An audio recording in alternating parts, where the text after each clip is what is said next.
Hey everyone, just wanted to take a moment to say thanks for watching, and if you haven't already, please subscribe for more videos like this. And if you want to support me, become a patron for exclusive content that can't be published on YouTube. This is disturbing. It looks from this vantage point like an officer down. I rely on all my patrons because I am not advertiser friendly and I have zero sponsors. Thank you all for your help and support.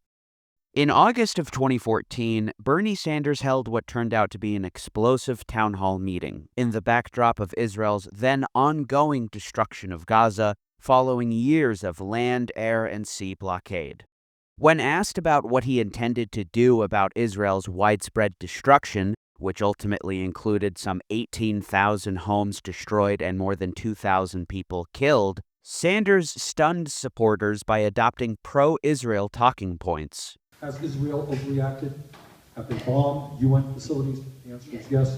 That is terribly, terribly wrong in my mind.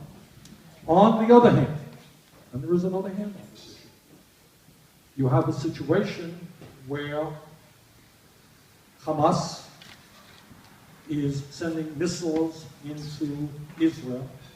Okay. And you know where some of those missiles are coming from? They're coming from populated areas. That's a fact. Hamas has used money that came into Gaza for construction purposes, and God knows they need roads and all the things that they need, and used some of that money to build these very sophisticated tunnels into Israel for military purposes. And I'm trying to... Israel has the right to resist. If you don't... Yes, they did. You know, Gaza is like... Excuse me, shut up! You don't have the microphone. You've asked, I don't want police officers here. You're going to arrest people? No, I'm not going to arrest people, but are you going to allow us to have a discussion? What do you think? You come down here. You're up there. Come down and be democratic. So any discussion with people. Are you asking for the point? Occupied populations have the right to resist. Bernie's takes were all the more shocking given his record of anti-war activism. He voted against both Iraq wars, for example, something he boasts about proudly. I urge my fellow members to ask the president to stop the bombing immediately. A preemptive war against Iraq would be a terrible mistake. War is a human abomination. War is a horror. This video wasn't my original plan. In fact, I intended to do a profile on Zohran Mamdani, the Democratic nominee for the New York mayoral race. But in researching Mamdani's meteoric rise, I found myself reliving these last 2 years. Just days after October 7th, Mamdani was arrested outside pro-Israel stalwart Chuck Schumer's home. Zohran Mamdani shamelessly joined an anti-Israel mob outside Senator Schumer's home.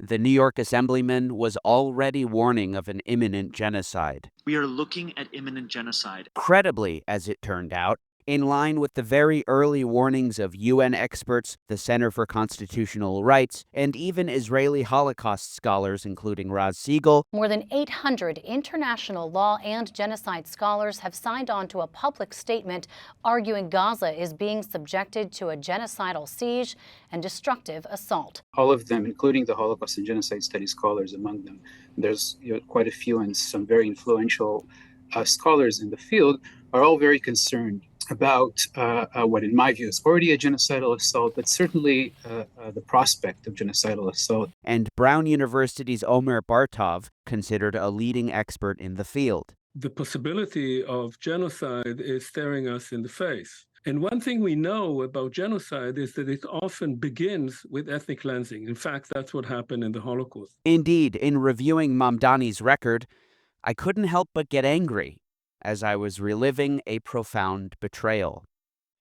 Of course, we remember the now infamous declaration from Israeli Defense Minister Yoav Gallant just 2 days after October 7th, ordering to cut off electricity, food, and water to the Strip. Gallant also said that they were fighting human animals. But Israel's supporters assured the world that he was merely talking about Hamas, given that his order to cut off food, water, and electricity by definition applied to the entire population of Gaza. This claim was naturally unconvincing. On top of the siege, the scale of Israel's bombing campaign was clearly unprecedented. The reality was setting in, and it was clear that each day mattered enormously, given that the scale and pace of the bombing, the lack of food, and the lack of energy required to pump water was going to cause a catastrophe. هنا الأطفال والشيوخ والكبار لا أستطيع أن أقدم لهم أنا أونروا لو أنا مديرة هذا اللواء ولا أستطيع أن أقدم لهم أي شيء لا أكل ولا شرب فعم بدنا أنسولين ناس بتموت بدها أنسولين مش قادرين نوفر لها شيء.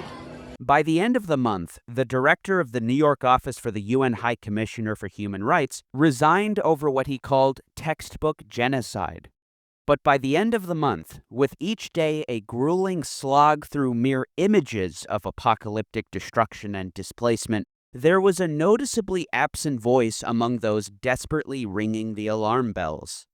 In an open letter signed by over 400 former staffers of Vermont Senator Bernie Sanders, the signatories urged Bernie to introduce a ceasefire resolution. Hi, Bernie. Hey, Bernie. Hi, Senator Sanders. You, Bernie, are the strongest voice in the U.S. Senate on progressive foreign policy. We are disappointed that you have not taken leadership in this moment, calling for a ceasefire. While your statements thus far have called for the bombs and missiles from both sides to end, we urge you to stand with those in the U.S. House of Representatives who have introduced a formal resolution calling for a ceasefire in the region. That House resolution was introduced on the 16th of October, when already 2,600 Palestinians had been killed, according to the text of the resolution. Its sponsors included Ayanna Pressley, Rashida Tlaib, Andre Carson, Summer Lee, Delia Ramirez, Bonnie Watson-Coleman, Jesus Choi Garcia, Jonathan Jackson, AOC, Ilhan Omar, Nidia Velasquez. Two other sponsors, Jamal Bowman and Cori Bush, are no longer on the Hill owing to a record-breaking AIPAC spending campaign. In the letter from Bernie's former staffers, which was published on the 24th of October, the numbers killed had reached over 5,000, underscoring the rate of killing. Again, each day mattered a great deal, and each day that Bernie was not calling for a ceasefire baffled many. And we are here because we know the senator is not the kind of person who would wait for double digits of massacre before he speaks out to say this is wrong and we need a ceasefire. We know he is not that kind of leader. We know that. That's why we're here calling on him to be the first voice in the Senate to explicitly call for a ceasefire now. President Biden clearly values your counsel, as is shown by the ways you've managed to shape the outcomes of his presidency. We urge you to make it clear what is at stake in this crisis politically, morally, and strategically. Many of us, your former staff, are Muslim and/or Arab, and were inspired to support your campaign because of your calls to end the forever wars waged against people who look like us and worship like us. We felt proud to serve a candidate who acknowledged the plight and humanity of Palestinians and who spoke out against the Israeli occupation. We are going to have to treat the Palestinian people with respect and dignity. The occupation must be ended. Many of us, your former staff, share your Jewish heritage. Like your family, many of our families had entire sections erased from existence by Nazi barbarism in the Holocaust. It is our duty to stand up and say that our pain and sorrow at the losses on October 7th will not be weaponized to justify the ethnic cleansing or genocide of Palestinian civilians.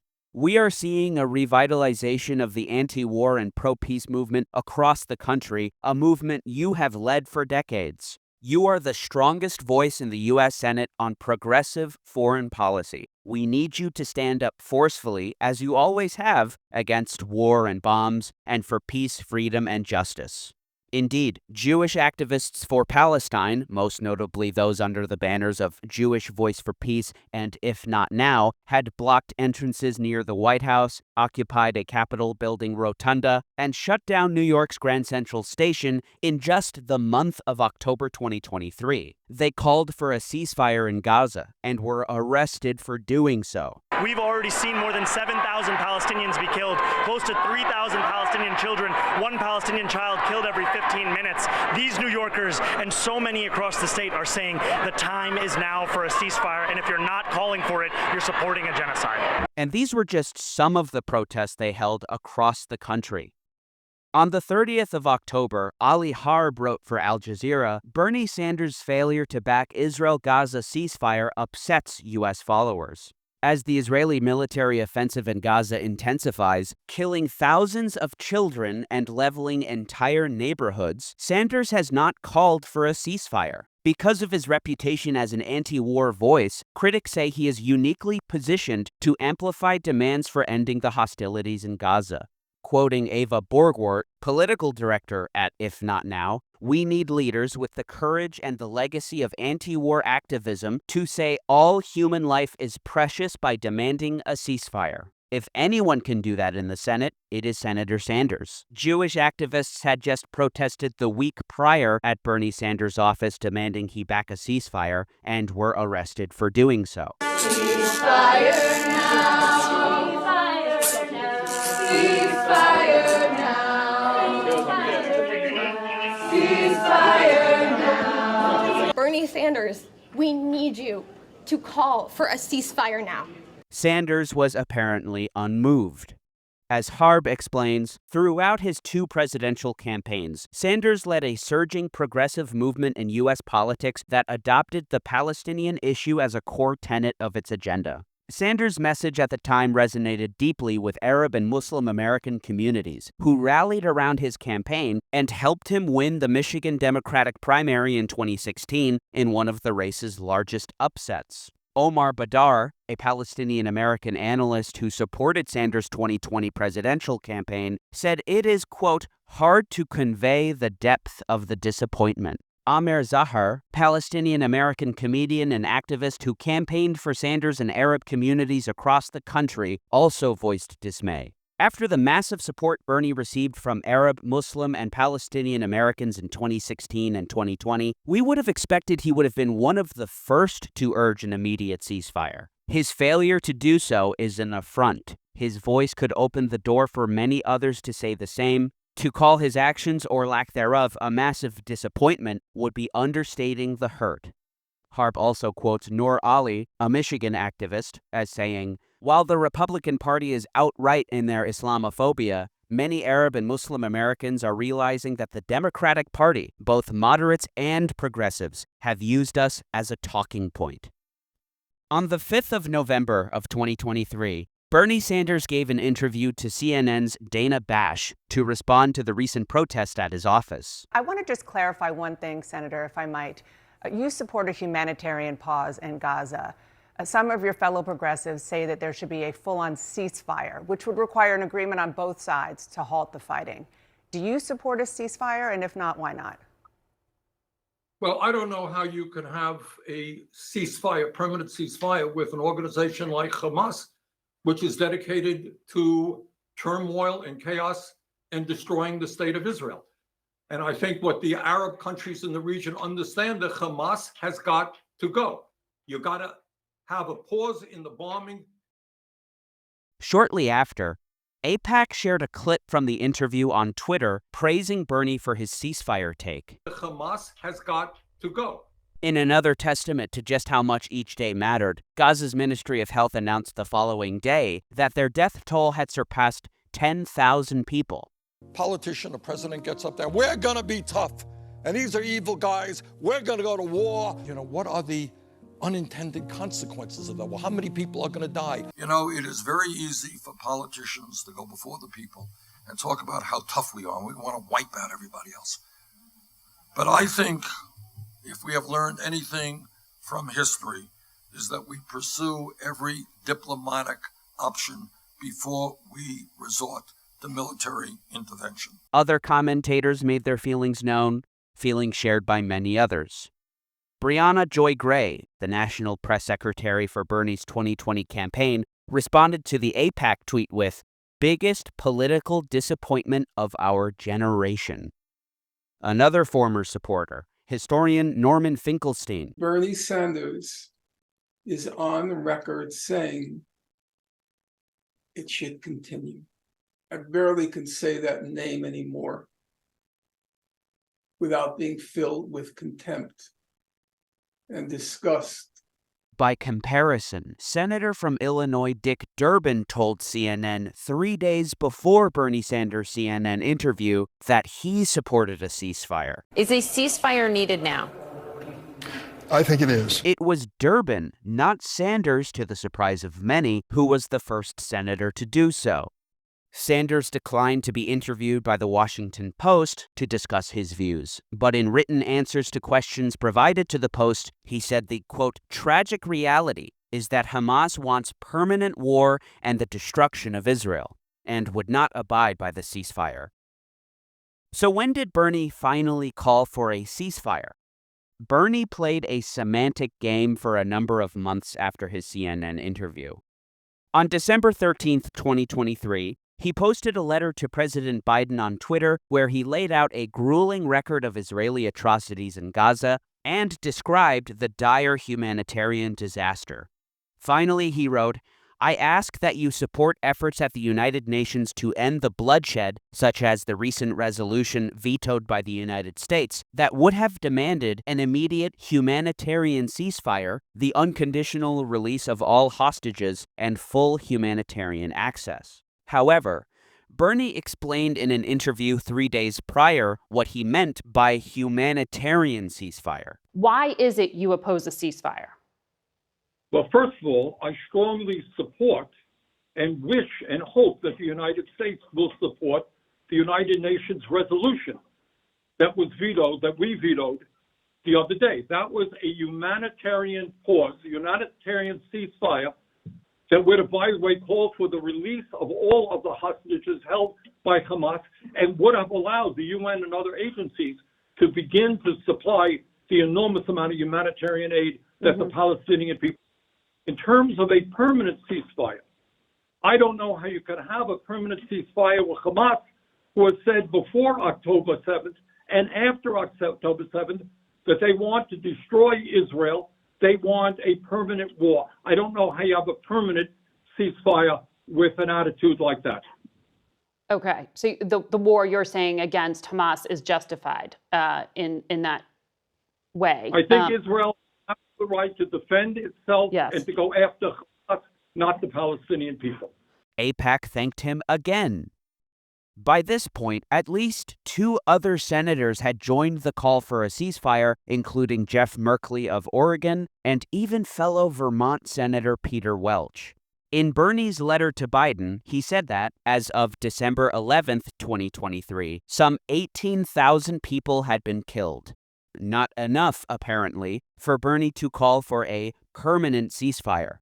Whatever Hamas's intentions, Bernie doesn't seem to understand, or refuses to explain, how it was remotely possible for Hamas's Al-Qassam brigades, a guerrilla army without an air force, navy, or mechanized army, to destroy the state of Israel, a nuclear power.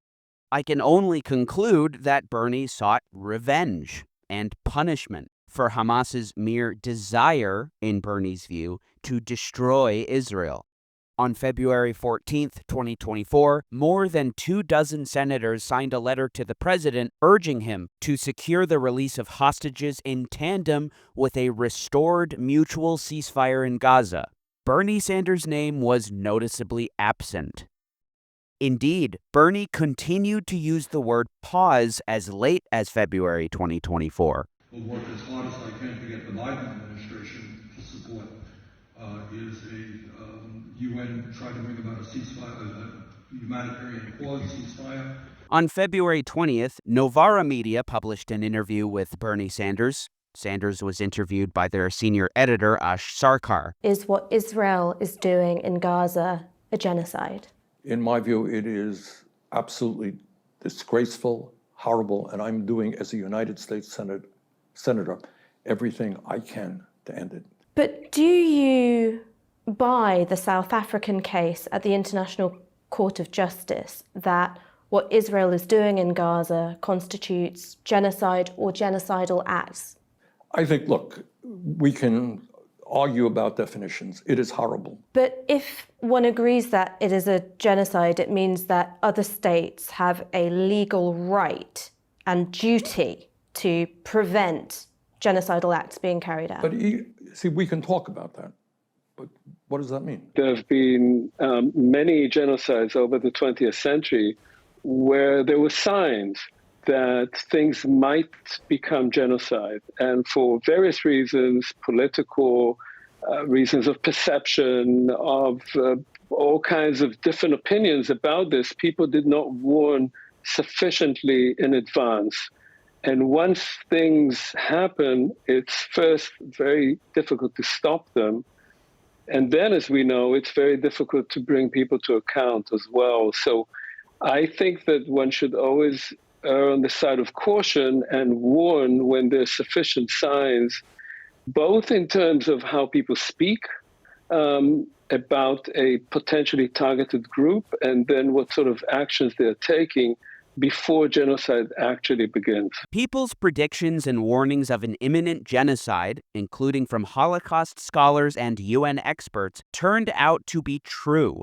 History should not look back kindly on those in positions of power and influence who refused to join those that credibly warned of imminent genocide, now that the opinion is overwhelming. Too late, I might add, given that Gaza is destroyed, famished, with many tens of thousands of people dead.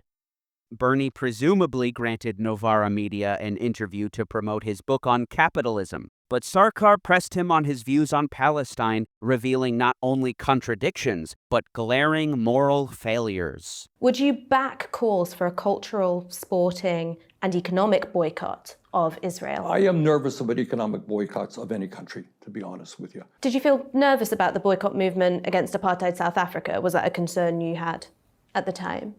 What I thought that as an apartheid state at that point, it was important to put pressure.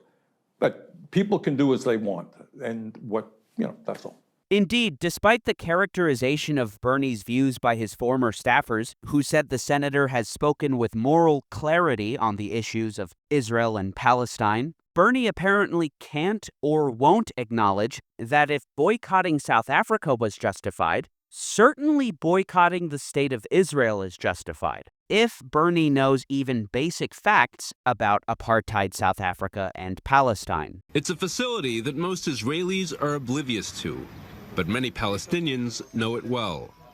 This compound houses the Salem Military Courthouse. Indeed, former U.S. President Jimmy Carter has concluded what is virtually undeniable. Apartheid is exactly accurate. So within Palestinian territory, they're absolutely and totally separated, much worse than they were in South Africa, by the way. And the Israelis completely dominate the life of the Palestinian people. Indeed, a former UN expert on human rights in the occupied Palestinian territories concluded the same in a 2022 report. There are pitiless features of the apartheid rule by Israel in the occupied Palestinian territory that were not practiced in southern Africa, such as segregated highways, high walls and extensive checkpoints, a barricaded population, missile strikes, and tank shelling of a civilian population. Human Rights Watch, Amnesty International, and Israeli human rights group B'Tselem have concluded the same. Interestingly enough, Bernie has cited B'Tselem before. According to the Israeli human rights group, B'Tselem, in May 2017, Bernie gave an interview to Al Jazeera where Dina Takruri asked about BDS as well. The boycott, divestment, sanctions movement, known as BDS. You, in your lifetime, are a longtime proponent of nonviolent protests. This, in the eyes of many Palestinians, is the effective way to get Israel to comply with international law and respect Palestinian human rights. Do you accept that? No, I don't. I mean, look, I respect people will do what they want to do, but I think, again, our job as a nation is to do everything humanly possible to bring Israel and the Palestinians and the entire Middle East to the degree that we can together. But no, I'm not a supporter of that. Palestinians will say they've resisted violently, they get punished. They resist non-violently with BDS, they're also punished. What, if not BDS, is left for the Palestinians to do? Well, what must be done is that the United States of America must have a Middle East policy which is even-handed. It's increasingly evident that hopes for a two-state solution are almost dead. At the same time, polls among Palestinians in the occupied West Bank and Gaza are showing that they're increasingly in favor of a one-state solution with equal rights for Israelis and Palestinians alike and equal citizenship.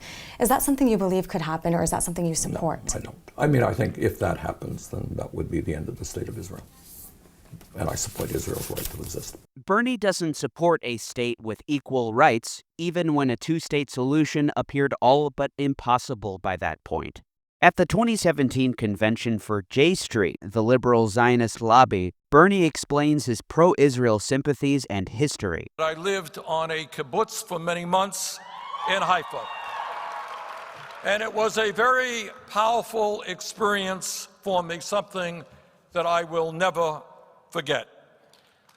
It was there that I saw and experienced for myself many of the progressive values upon which the state of Israel was founded.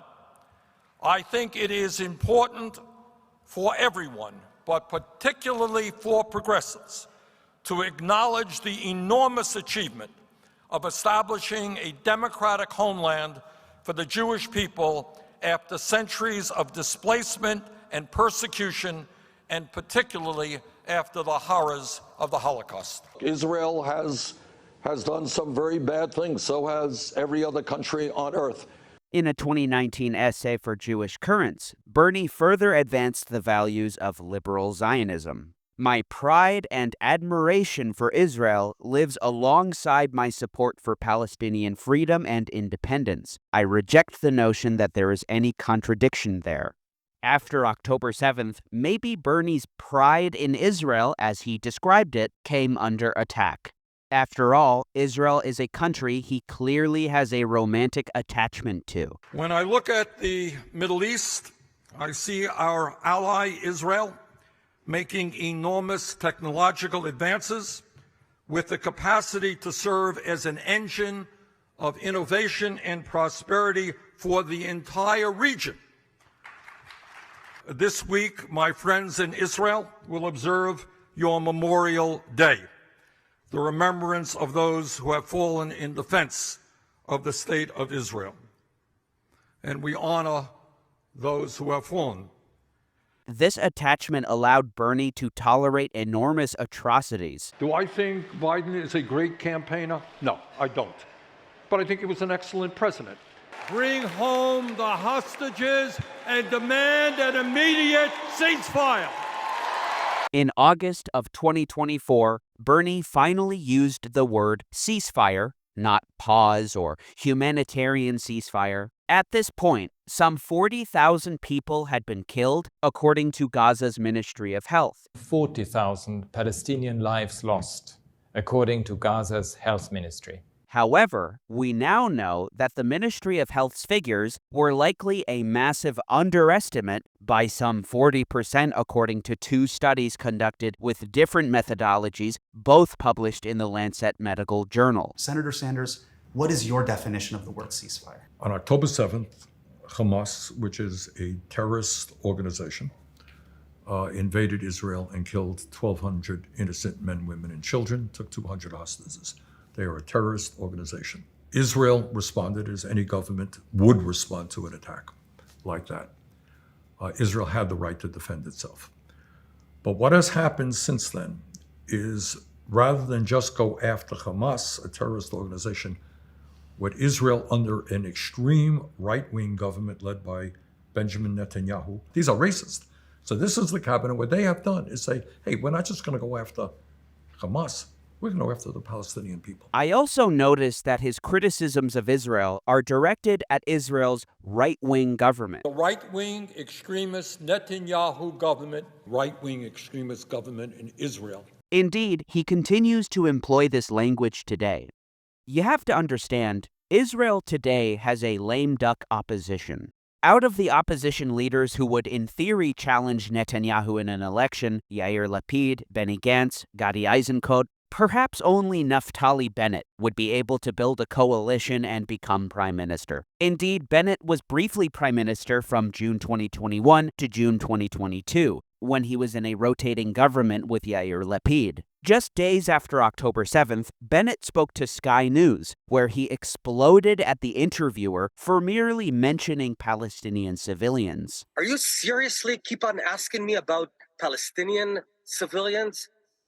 What's wrong with you? Have you not seen what happened? We're fighting Nazis. If Bernie is concerned with the humanitarian situation in Gaza and Israel's bombing and blockade, perhaps he'd be interested in Naftali Bennett's Gaza plan he unveiled in October 2023. As reported by Israeli religious Zionist website Srugim, Bennett called to impose a complete siege on the northern strip to dry out and suffocate the Hamas terrorists in the tunnels until they are forced to leave, a plan similar to the so-called General's Plan to starve out North Gaza. Additionally, Bennett sought to create a new security zone 2 kilometers deep into the Gaza Strip along our entire border, a permanent zone. This is done by using massive firepower, ground forces, and engineering. Imagine bulldozers simply flattening the area. And third, to continually use firepower on Hamas throughout the Gaza Strip.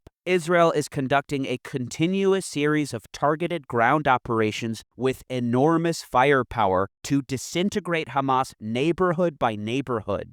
Yair Lapid, officially the leader of the opposition as head of the Yesh Atid party, supported a total siege of Gaza as well. The Defense Minister Yoav Gallant ordered a complete siege of Gaza, meaning cutting off all supplies, including food and electricity. We don't have to respond to this. You should direct the question to Hamas. It's their fault. Ask them why is this happening. But you support that decision? I support everything necessary to make sure Hamas doesn't have the capabilities to butcher Israelis just because they're Jews. Yes. Another opposition leader is Benny Gantz, who leads the Blue and White Party. Gantz previously served as IDF Chief of Staff from 2011 to 2015. In a guest essay for the New York Times, Gantz criticized Netanyahu for his conduct in Gaza. Despite Mr. Netanyahu's hesitation, I pressed for an immediate ground operation in Gaza. I called for a stronger and faster ground offensive in Rafah, despite the international pressure. I called for a powerful response on Iranian soil following the first Iranian attack in April 2024, while Mr. Netanyahu opted for a more restrained, symbolic response. And still today, I fully support maintaining a long-term military presence on the entire Gaza perimeter to prevent Hamas from ever regrouping. This Benny Gantz campaign ad proudly shows videos of buildings flattened by Israel in 2014. The ad boasts that this destruction yielded 3.5 years of quiet. Gadi Eisenkot, formerly of the National Unity Party, has since formed his own party called Yassar. You may know Eisenkot from his long military career, including Chief of Northern Command. In that capacity, he unveiled his notorious Dahiyya doctrine in a 2008 interview with Yediot Aharonot. What happened in the Dahiyya quarter of Beirut in 2006 will happen in every village from which Israel is fired on. Dahiyya was a Hezbollah stronghold that Israel flattened in sustained air raids during a 34-day war with the Shia group 2 years ago. We will apply disproportionate force on the village and cause great damage and destruction there. These are not civilian villages, they are military bases. By November 10, 2023, an analysis for the Washington Post wondered aloud if this was the doctrine guiding the Israeli military in Gaza. Indeed, Eisenkot's plan appeared to be firmly in place, as evidenced by a Srugim article from the same day, which reported that the IDF wiped out entire neighborhoods in Gaza. Indeed, already on October 11, 2023, the Jerusalem Post quoted Air Force Chief Omer Tischler as saying that his forces are dropping thousands of bombs around the clock. We are attacking very aggressively any place which Hamas and its people are using, he said. Even Yair Golan, who leads the Democrats Party, the successor of the Labor and Meretz parties, advocated for an invasion and occupation of a portion of southern Lebanon. One opinion headline in the Israeli Haaretz concluded, with a left wing that wants to occupy Lebanon, Israel lacks a true alternative to Netanyahu. But Golan's party is hardly considered a serious contender like the others I've mentioned. Bernie's insistence on criticizing only the right-wing government of Israel perhaps stems from a conviction that he has that if Israel were led by someone other than Netanyahu, then Israel would return to a former glory, a golden age of democracy and human rights. He sounded especially out of touch with reality when he said, at the 2017 convention for J Street, the liberal Zionist lobby, Israel's continued occupation of Palestinian territories and its daily restrictions on the political and civil liberties of the Palestinian people runs contrary to fundamental American values and, I believe, Israeli values as well. The Palestinians who lived in Israel were placed under military rule from 1948, the year of Israel's founding, to the end of 1966. The current military rule and occupation of Gaza and the West Bank began in June of 1967. There has literally not been a single year of Israel's existence where they have not occupied Palestinians.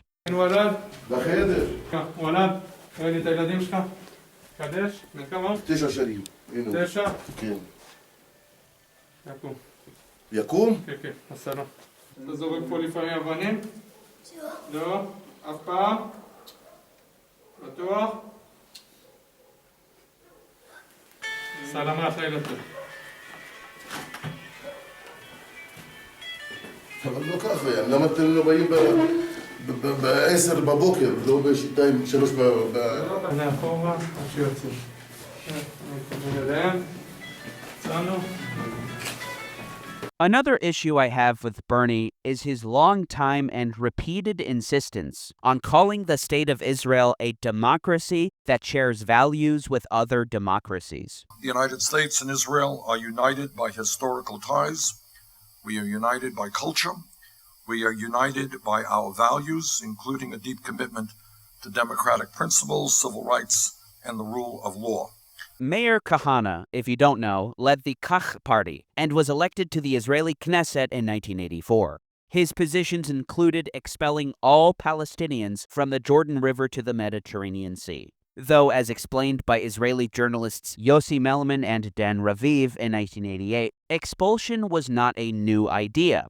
Besides the obvious expulsion orders during the Nakba of 1948, after the 1967 war, the Israeli cabinet discussed expelling Palestinians from the newly captured West Bank and Gaza Strip to the Sinai Desert. Melman and Raviv write, nothing practical emerged from these grand ideas, but the notion of transferring the Arab population survived. Over the years, it has taken various forms, but the record shows that relocation has always been an Israeli option, discussed quietly but seriously, and not simply a proposal of right-wing extremists.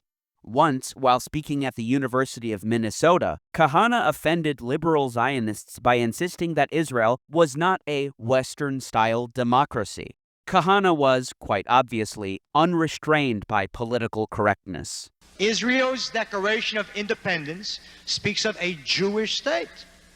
The Constitution does not speak of a Christian state. It is not Western-style democracy. England is a Western-style democracy, and in England they have a state religion, the Anglican Church, and technically all of their laws are based on the idea of the king and queen. But in fact, it functions as a Western-style democracy. Great Britain does not limit immigration to Christians. Great Britain does not say that state land can only be bought by Christians. So stop playing games here. Now, I am all for those laws. Not because they're racist laws, of course not, but because they ensure the survival of Israel as the Jewish state.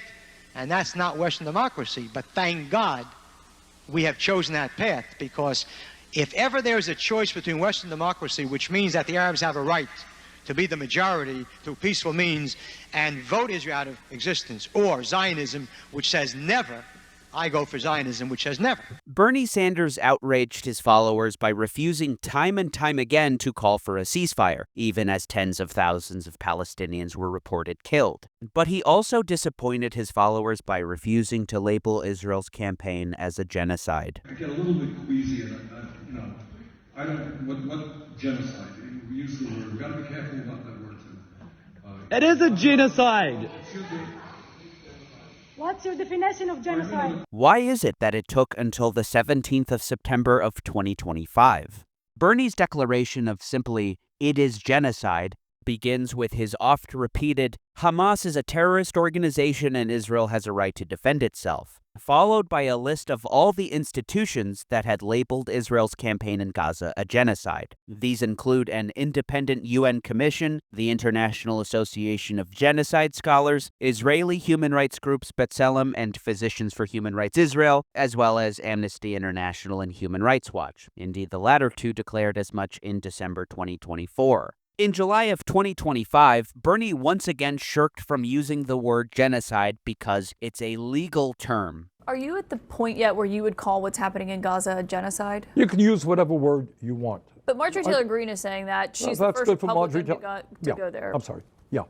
Look, genocide is a legal term. Maybe you're inclined to give him the benefit of the doubt, that he was waiting for a tribunal or the opinion of jurists at the International Court of Justice to make a decision. In a Fox town hall on March 7, 2016, he shies away from the word genocide to describe what was occurring in territory captured by ISIS. Do you think what's happening to Christians in the Middle East should be classified as genocide? Look, what's happening to Christians in the Middle East, in that area, is horrific. What is happening to Muslims is horrific. It is disgusting. And I don't know that we have to put a word on it. Just days later, on March 17th, then Secretary of State John Kerry declared the U.S. government position that ISIS was indeed committing genocide. In my judgment, Daesh is responsible for genocide against groups in areas under its control, including Yazidis, Christians, and Shia Muslims. And shortly thereafter, on March 21st, Bernie cites the Secretary of State's opinion. Secretary of State John Kerry was right to say that ISIS is committing genocide, and there is no doubt in my mind that the United States must continue to participate in an international coalition to destroy this barbaric organization. It appears Bernie did not feel queasy about declaring that ISIS was committing genocide when the Secretary of State said so. Why? That's for you to decide. Earlier this year, a bulldozer operator was invited on to the right-wing Channel 14 and was introduced by the host as the Leveler of Jabalia. אברהם זרביב. ולא אמרתי, מלך ה-D9 משטח ג'באליה. The live audience of the Patriots show applauded his gleeful boasting about his part in destroying entire cities. It's a scene out of a dystopian horror film. תגיד לי, כמה בתים הורדת? אני ממוצע בשבוע שאני נמצא זה 50 בתים. לא יחידות דיור. זה אני. בניינים. אני. עכשיו, לא יחידות דיור, זה בניינים. לאן הם חוזרים הערבים עכשיו? רפיח, אין להם מה לחזור, וג'באליה אין להם מה לחזור. The soldier also describes how, far from being a war, there is virtually zero risk for the soldiers of his Givati brigade. תורת הלחימה של צה"ל השתנתה. אין איום מאגפים. אין איום מאחורה, כי אין אגפים ואין אחורה, רק מתקדמים קדימה והכל נהרס. אנחנו קטשנו אותם, יש עשרות אלפי הרוגים יש להם. יש להם אלפי הרוגים שהכלבים והחתולים אכלו אותם כי אף אחד לא אסף אותם. עשרות אלפים של משפחות, עשרות אלפי משפחות, אין להם נייר, אין להם תמונת ילדות, אין להם תעודות זהות, אין להם כלום, אין בית, אין כלום, הם באים, לא יודעים איפה הבית.